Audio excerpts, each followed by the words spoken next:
This is Terms of Service. I'm CNN tech reporter Claire Duffy. Before his death last year, legendary actor Val Kilmer was cast to star in As Deep as the Grave, a film about archaeologists in the American Southwest exploring Navajo history. But Kilmer never ended up being able to make it to set after filming delays due to COVID and the advancement of his throat cancer. When Kilmer passed away last April, the writer and director of the film, Cordy Voorhees, was determined to keep him in the role. And when the film releases later this year, Val Kilmer will still be playing the role, sort of.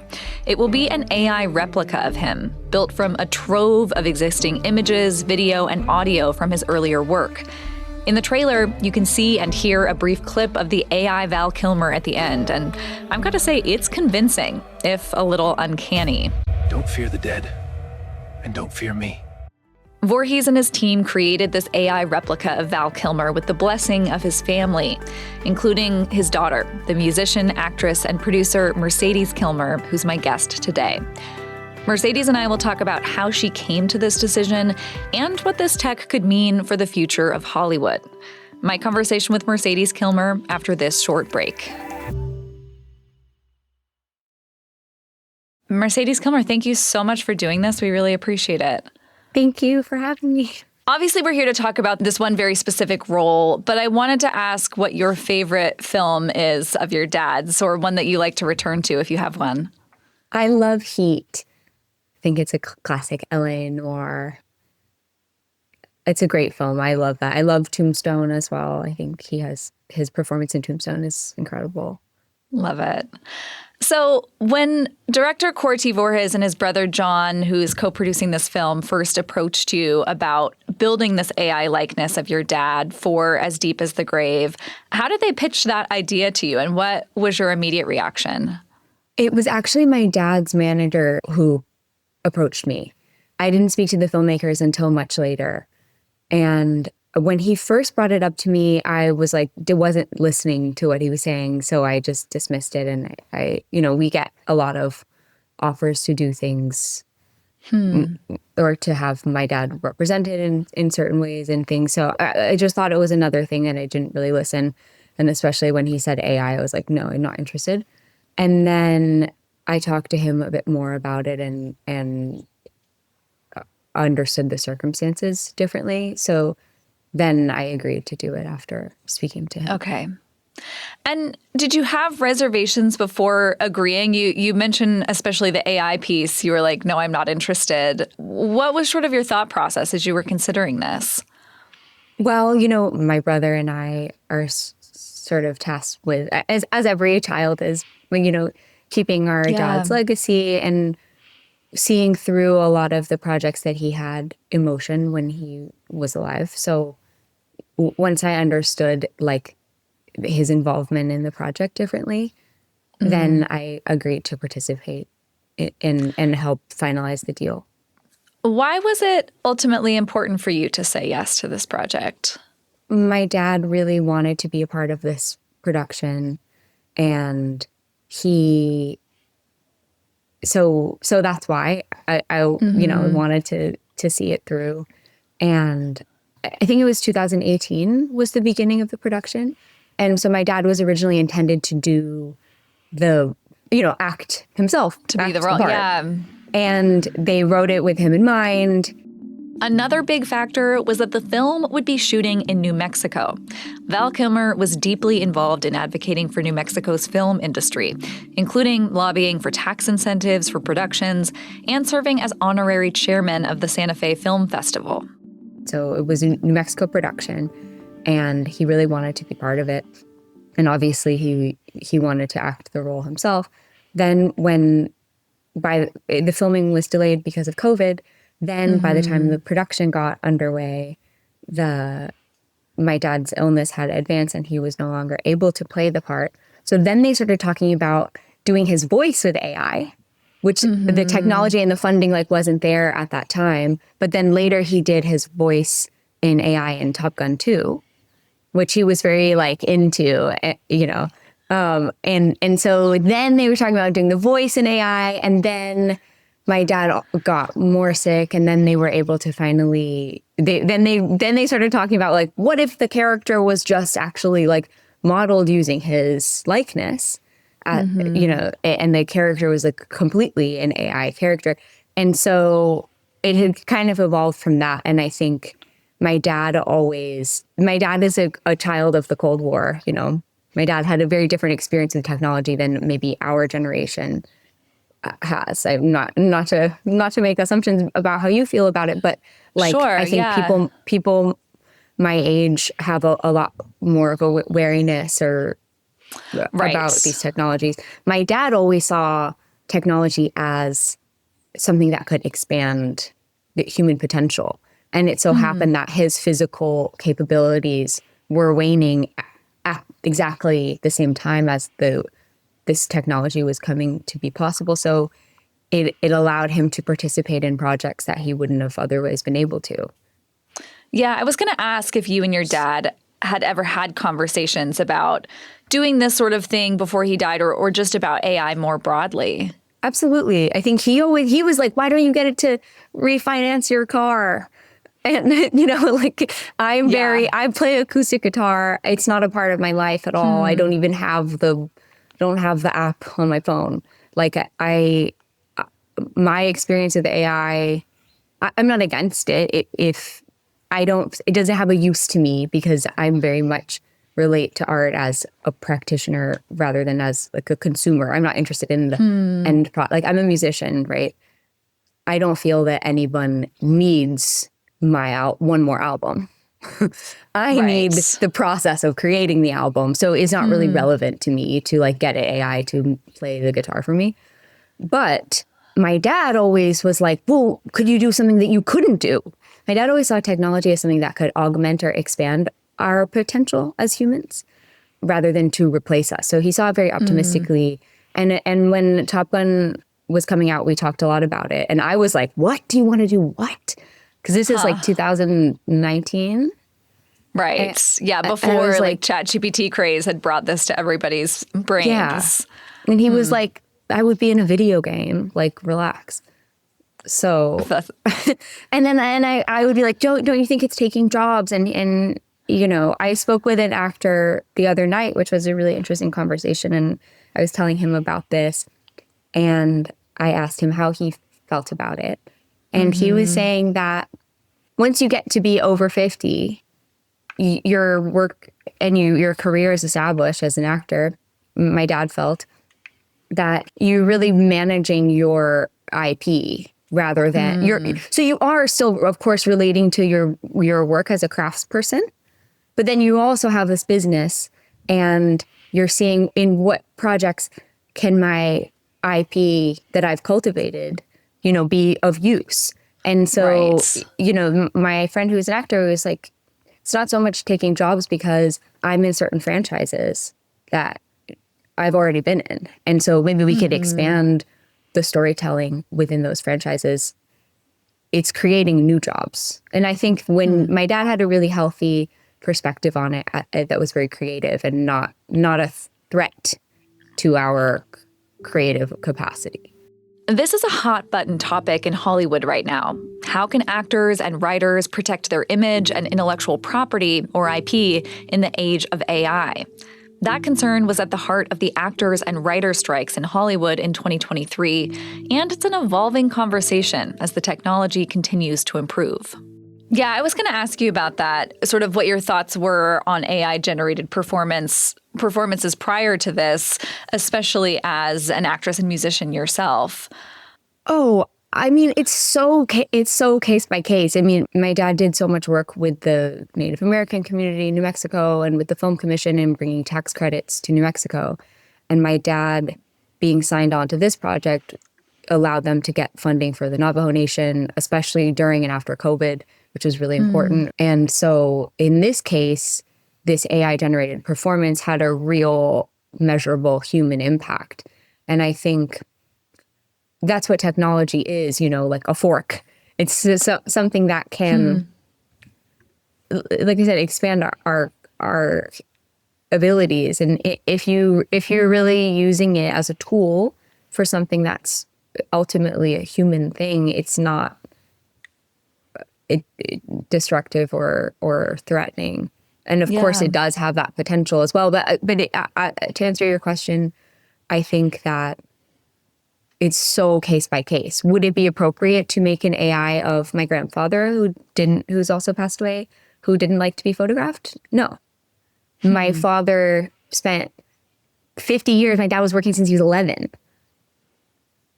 You know, cultivating this value of his persona. So for him, Right. would I want that? No. I also wouldn't want to play Batman and be on a box of cereal. I would think that would freak me out if my face was on a box of cereal. My dad had a completely different relationship. So it's really case by case. My mom is also an actor. My mom would never.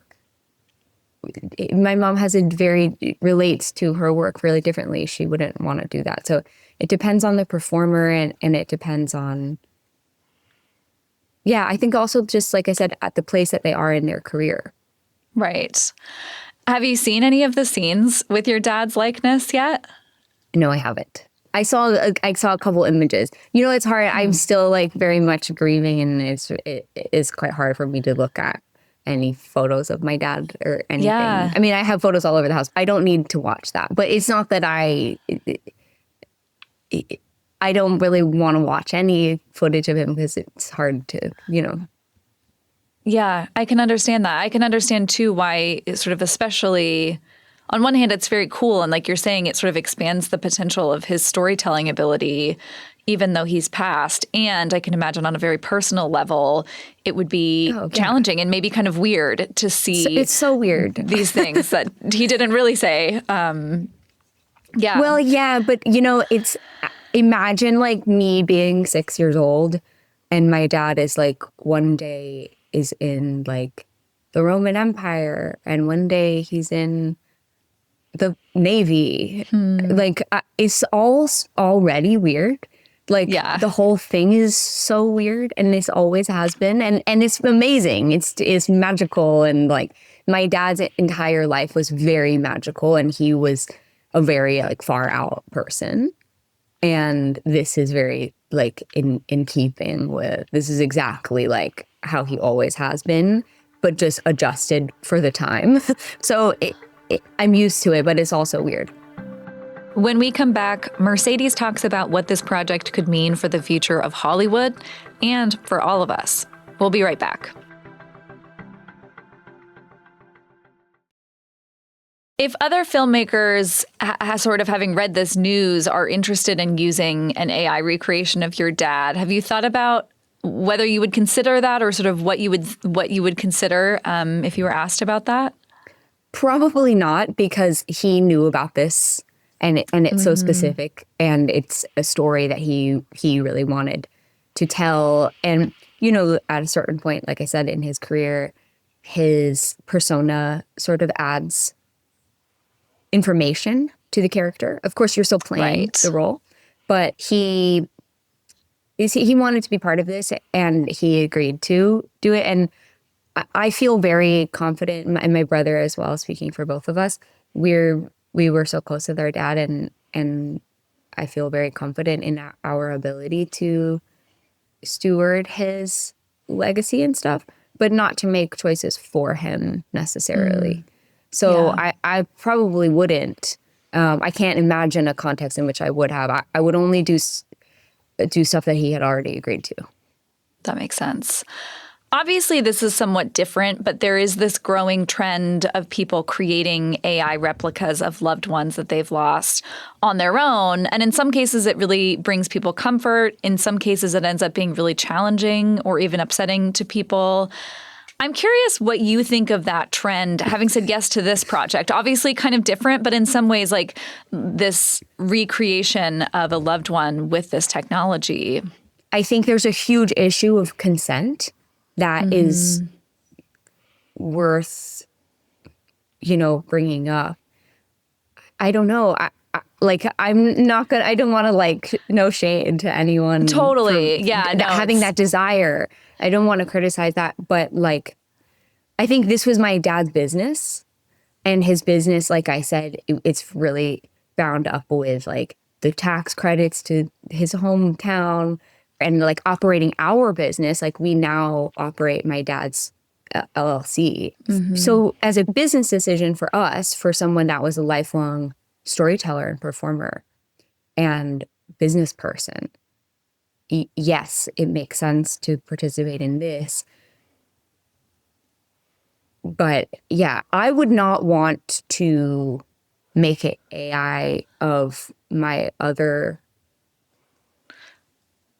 lost friends and family necessarily. Yeah, Because they didn't consent to being on in a film. Yeah. The way this technology has advanced just makes me wonder if, like, very soon we end up in a place where people's families start having end-of-life conversations where you put in your will, like, whether you would or would not be comfortable being sort of replicated by AI after your death. Because to your point, like, this is so nuanced. I think actually being involved in this production was really important to us because it gave us a way to structure our rights to our dad's image. And it gave us an opportunity to do that before it's too late, because soon it will. I mean, right now, anybody can make a deep fake of my brother. My dad, and my brother, and anyone. And, you know, like I can make a video of you as a corgi on TikTok and like have zero consequences. Like you can't do anything. And so it's really important that actors, like, I think actually like embracing it and structuring it, legally structuring it and making sure what we can is really important, because this will actually protect us in the future for when people do use my dad on my AI likeness of my dad unauthorized. So it's really important to, I think, for actors and anybody, I think, to figure out how to own the rights to their data, which is weird. Yeah, it's weird conceptualizing it as data. Totally. Yeah. I was going to ask sort of what you think this trend and this new possibility means for the future of Hollywood. And it sounds like this piece of like actors need to get a handle on this is really important. Absolutely. I went to art school now 10 years ago, 12 years ago. It's so ingrained in me, and even like growing up with my parents being artists, like I really relate to media as a practitioner rather than as a consumer. Like even if I'm looking at this painting, like I'm seeing that, I have a picture of a painting on the wall, seeing that not as an image to be consumed, but as a record of a person, a human being's concentration upon the subject matter. And because I paint, or because I make music, I don't feel threatened by it because it's so couldn't accomplish what I am seeking to get out of the process of art making. So there's no, to me, there will always be storytelling. I'm learning piano right now. And of course, I could get an AI to teach me piano. I could get an AI to play piano. But if I didn't have to call my friends to go to their house to play piano, I wouldn't have friends. Like it gives me an excuse to live my life. It's the record is really writing me, crafting me. And so I don't look at it as threatening because, and my dad didn't see it as threatening either, because he was such a performer that how could it ever be replaced? There will always be art. I think theater is coming back in like a huge way because we are having, even like my friend was saying the other day, perfume sales are like through the historical high because we really want to balance this new dimension with sensory experience.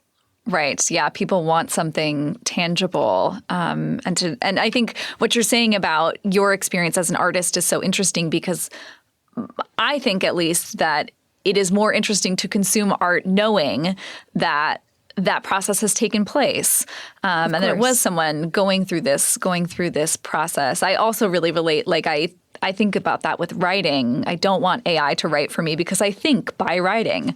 So that makes 100%. So much sense to me. The possibility of AI is an undermining of embodiment, and it's potentially an undermining of experience. And we have to be like judicious with how we use it, but we have to be judicious with how we use everything. Yeah. What have you been hearing from folks since you announced this project? What kind of reaction have you gotten? Well, I think everyone that knows my dad was like, of course, Yeah. of course he's doing this.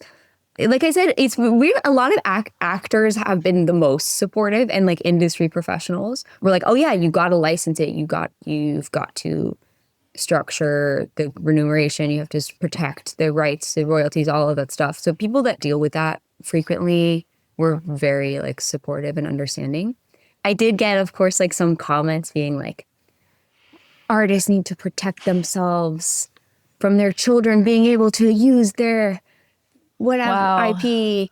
And it's funny because like that's literally like my dad's wish is that we do manage his IP, not something that he, Right. you know, it's my dad trained me for 30 years to take over his business and to learn him and what he values. And you know, it's like as I think anyone would hope their children would do when they get, and some people are like, I got comments being like, how dare you like profit off of this? And I'm like, would you rather we like not, do you go to your job to like not profit off of it? Like, it's very important. My dad had a business to run, and it's my honor. It's my right as his child. And also it's an honor to step into doing that. It's something I'm very proud to do. And something that he was very proud to leave me and my brother in charge with. But I think people project a lot of things on actors, and there is, Sure. of course, this technology, any change is like frightening. And I think that's the nature of celebrity.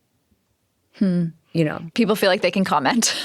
yeah. And I think you put yourself out there and you do become a sort of vessel for people's fears, you know, so I don't, doesn't really like bother me. Yeah, it sounds like this particular role, too, is really honoring so much of what your dad cared about. Absolutely. My dad's family, like, are real old Southwestern people. My dad's grandfather was alive in this time period. And my dad was really interested in telling the stories of the Old West, and of particularly like this conflict, the colonization of that area, and like is something he really wanted to be involved in, and something that him being a well-known person was able to like secure the funding, like I said, for the Navajo Nation, which really suffered a lot during COVID. I was out there, and so if we can use technology to bring real material benefit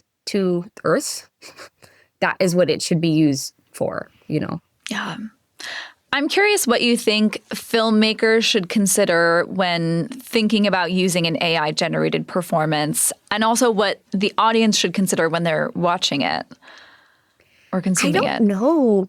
You know, I've never really played a video game, but I would imagine that it's the same thing. It's like, it's a character, but it's really like open source. Like no one's inside of it. You're inside. I don't know. Right. Like, I don't want to see that. I don't even want to see like this kind of like, no, again, like no shade.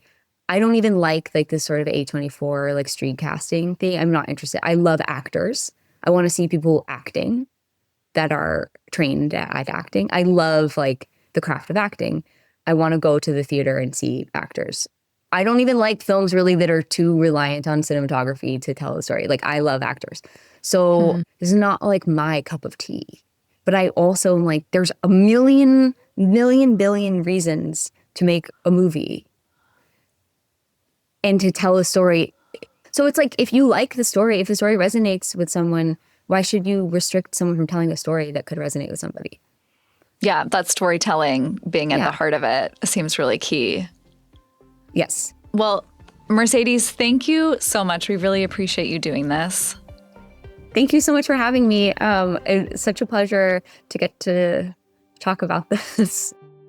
As Deep as the Grave doesn't have an official release date yet, but it has already provoked a lot of conversation around what AI might mean for storytelling, for how we relate to beloved figures we've lost, and who's in charge of making those decisions. For Mercedes, having conversations with her father prior to his death about his wishes helped her and her family decide how to move forward. She says more actors will need to start considering their own approach to this technology. But used thoughtfully, it could enable us to connect with artists in a new way. And those conversations aren't just for public figures. As Mercedes pointed out, anyone can make a deepfake video of anyone these days without much repercussion. It's something worth thinking about for all of us and perhaps discussing with your own loved ones. In what ways would you want your work or likeness to be used by AI after you're gone, if at all? That's it for this week's episode of Terms of Service. I'm Claire Duffy. Talk to you next week.